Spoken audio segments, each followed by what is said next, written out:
Ja, to se pravi, en moj spomin pa gre v osnovnošolska leta, takrat je bila še 8 let, ker sem bil četrtošolc.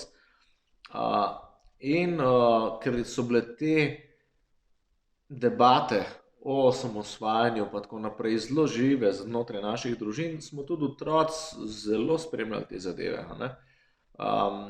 Z enim sošolcem sva pa v šoli kar vzela šolske atlase in tam, kjer je bila Slovenija narisana, pa je zraven pisala Socialistična republika Slovenija, tam so mi dva vzela lepo ravnil, pa sva prečrtala tisto, da je bilo lepo prečrtano, ne nekaj ščečkano, ampak so lepo prečrtala in gor namesto Socialistična republika napisala država Slovenija. Ne. To je bilo v tistem letu pred osamosvojitvijo.